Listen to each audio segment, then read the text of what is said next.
राजस्थान में 1857 ईस्वी का विप्लव। आज हम राजस्थान में 1857 की क्रांति जो उसके बारे में अध्ययन करेंगे। मुख्य रूप से उसके कारण, स्वरूप और परिणाम जो उसके बारे में अध्ययन करेंगे। सबसे पहली बात आती कि 1857 के विप्लव की पृष्ठभूमि जो वो क्या रही थी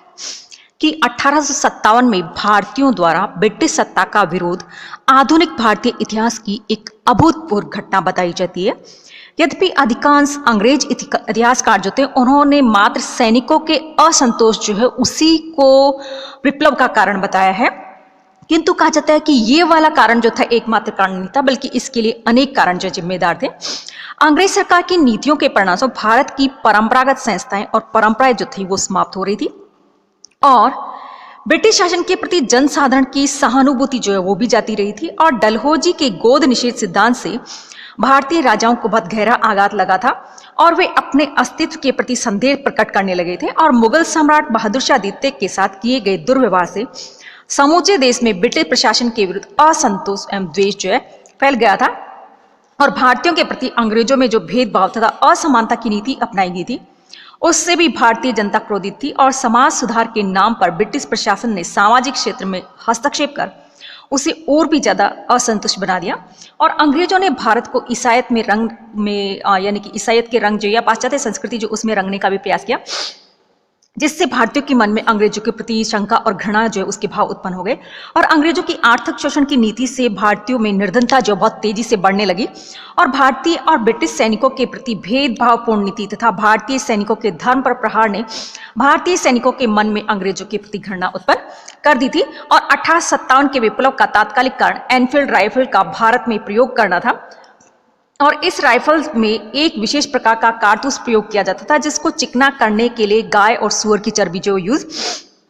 की जाती थी और राइफल में डालने से पूर्व इसकी टोपी को मुंह से काटना पड़ता था। और इससे भारतीय सैनिकों के मन में ये बात जम गई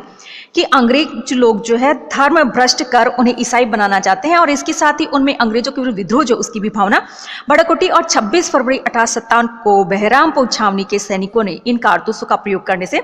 मना कर दिया और सरकार ने उस सैनिक टुकड़ी जो थी उसको भंग कर दिया और इससे अन्य सैनिक टुकड़ियां जो थी उसमें भी असंतोष फैल गया। और 29 मार्च 1857 को 34वीं रेजिमेंट के मंगल पांडे नामक एक सिपाही ने बैरकपुर छावनी में ब्रिटिश अधिकारियों पर गोली चला दी, जिससे एक ब्रिटिश अधिकारी जो था वो मारा गया और 2 उनमें से घायल हो गए थे और मंगल पांडे को इसके लिए कहा जाता कि मौत की सजा दी गई। और जब ये सूचना लखनऊ पहुंची तो वहां के भारतीय सैनिकों ने भी नए कारतूस जो उनको यूज करने से मना कर दिया। और इसके बाद 10 मई को मेरठ में भी सैनिकों ने अंग्रेज अधिकारियों पर आक्रमण कर उनमें भी कुछ को मौत के घाट उतार दिया गया और मेरठ छावनी के अधिकांश भारतीय सैनिकों ने विद्रोह कर दिया और वे दिल्ली की तरफ बढ़े। और ब्रिटिश शासन से असंतुष्ट कुछ भारतीय नेताओं विशेषकर नाना साहब ने इस स्थिति का पूरा लाभ उठाया और मुगल सम्राट के नेतृत्व में ब्रिटिश सत्ता को उखाड़ फेंकने का निश्चय किया। परिणाम ये निकला कि सैनिकों के विद्रोह ने शीघ्र ही क्रांति का रूप ले लिया और ये संघर्ष तेजी के साथ उत्तरी भारत जो उसमें फैला और राजस्थान के राज्य भी कहा जाता है कि इस संघर्ष जो उसके प्रभाव जो उस पूरी तरह से प्रभावित रहे। अगली बात आती है 1857 में राजस्थान की स्थिति कि उस समय राजस्थान की स्थिति कैसी थी, परिस्थितियां कैसी थी, उस समय कौन क्या शासन कर रहा था। यद्यपि कहा जाता है कि राजस्थान के लगभग सभी शासक ब्रिटिश सत्ता के अनन्य भक्त थे, तथापि राजस्थान में ब्रिटिश विरोधी तत्व जो उनका पूरी तरह से अभाव था, क्योंकि सब ने देसी रियासतें जो थी उन्होंने ब्रिटिश सरकार जो उसके साथ में संधियां कर रखी थी और किसी ना किसी प्रकार से उनसे समझौता कर रखा था, तो वो पूरी तरह से उनके आधिपत्य में थे और उनके पूरी तरह से भक्त बने हुए थे। उनका विरोध करने की किसी में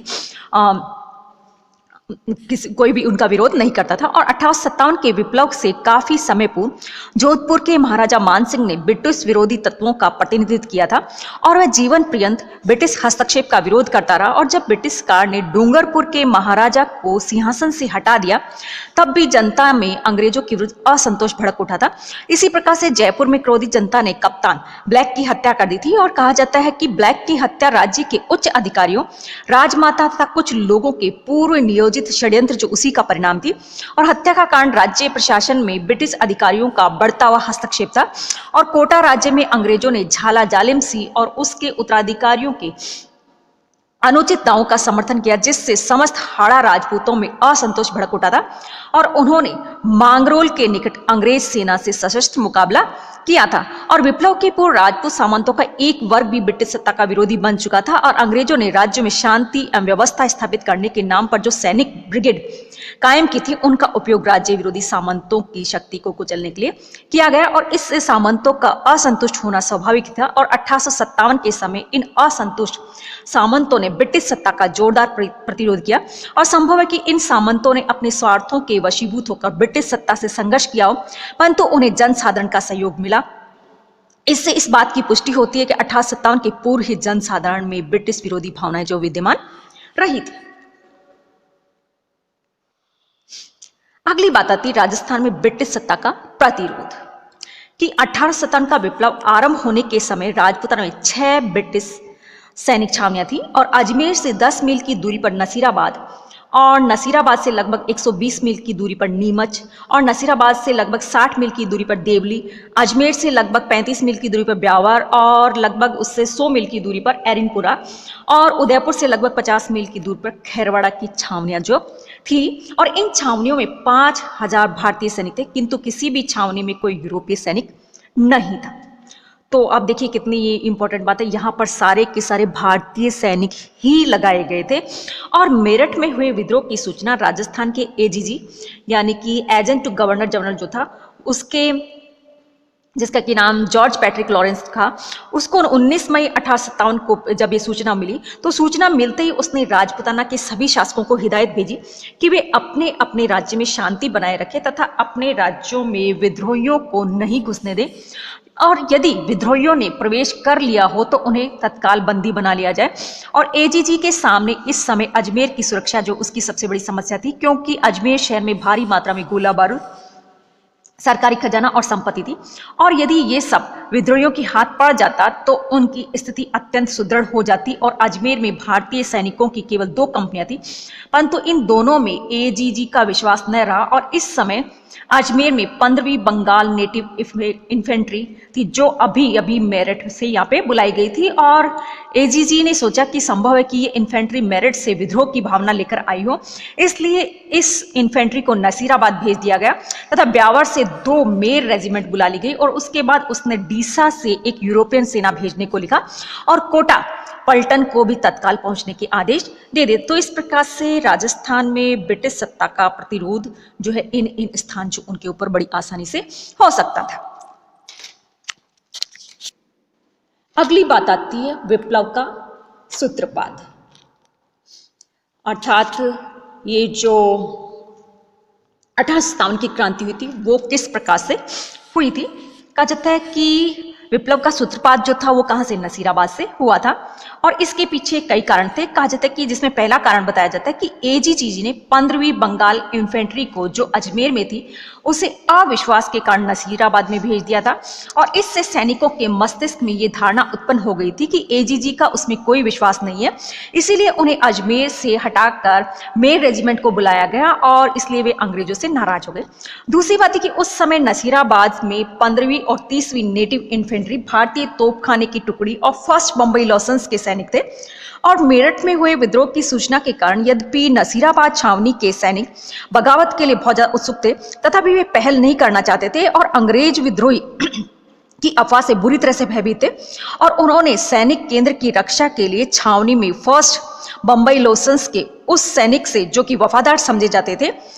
गश्त लगवाना आरंभ कर दिया तथा गोले भर कर तोपें तैयार रखी गई और नसीराबाद में जो 25वीं नेटिव इन्फेंट्री थी उसके सैनिकों ने सोचा कि अंग्रेजों ने यह कार्रवाई भी भारतीय सैनिकों को कुचलने के लिए की है और तथा गोला बारूद से भरी तोपें उनके विरुद्ध यूज की जाएगी और इसलिए उनमें विद्रोह जो उसकी भावना भड़क उठी। और इन दिनों तीसरी बात यह थी कि इन दिनों बाजारों और छावनियों में बंगाल और दिल्ली से संदेशवाहक साधु और फकीरों का वेश बनाकर राजस्थान आए और उन्होंने चर्बी वाले कारतूसों के विरुद्ध प्रचार कर विद्रोह का संदेश प्रसारित किया, जिससे अफवाहों का बाजार गर्म हो गया और सरकार ने चर्बी वाले कारतूसों को हटा लेने के आदेश दिए, जिससे सैनिकों में और भी ज्यादा संदेह उत्पन्न हो गया। और 28 मई 1857 को दिन 3 बजे 15वीं नेटिव इन्फेंट्री के सैनिकों ने तोपखाने के सैनिक जो थे उनको अपनी तरफ मिलाकर तोपों पर अधिकार कर लिया और 30वीं नेटिव इन्फेंट्री 30 मई 1857 तक हिचकिचाहट के कारण कोई भी कार्रवाई नहीं कर पाई और उससे अलग रही। और किंतु जब नेटिव इन्फेंट्री के जवानों ने उन्हें ललकारा तो वह भी कहा जाता है कि उनके साथ मिल गई और विद्रोही सैनिकों ने छावनी को लूट लिया तथा अंग्रेज अफसरों के मकान पर आक्रमण किया और बंबई लॉसेंस, जिसके बारे में ये माना जाता है कि वे वफादार बने रहेंगे, उन्होंने विद्रोहियों के विरुद्ध कोई कार्रवाई नहीं की और विद्रोही तोपों से पहले गोला दागते ही लॉसेंस ने भी अपनी कतारें भंग कर दी और इधर उधर बिखर गए और जो भी अंग्रेज अफसर उन्हें समझाने के लिए आगे बढ़े हुए मारे गए अथवा घायल हो गए। और इन अफसरों में से एक अफसर न्यूबरी के विद्रोही जो थे उन्होंने टुकड़े टुकड़े कर दिया और इससे छावनी में अंग्रेज अधिकारी भयभीत हो उठे और उन्होंने अपने बीवी बच्चों के प्राणों की रक्षा हेतु ब्यावर की ओर भागने लगे और अंग्रेजों के छावनी से भागते ही वहां पर और ज्यादा अराजकता फैल गई और उनके घरों को आग लगा दी गई, तिजोरियां तोड़ ली गई और धन प्राप्त विद्रोही जो वहां से उनको धन मिला वो कहा जाता है कि आपस में बांट लिया गया और छावनी को तहस नहस करने के बाद विद्रोही सैनिक दिल्ली की तरफ रवाना हुए और लेफ्टिनेंट वॉल्टर तथा हीथकोट ने जोधपुर और जयपुर की सेनाओं की मदद से इन्हें घेर कर खदेड़ने का प्रयत्न किया, परंतु असफल रहे और इन विद्रोही सैनिकों ने 18 जून को दिल्ली पहुंचकर अंग्रेज पलटन पर, जो कि दिल्ली का घेरा डाले हुई थी, पीछे से आक्रमण कर दिया और दूसरे दिन दोनों के बीच कड़ा संघर्ष हुआ जिसमें अंग्रेजी सेना पराजित हुई थी।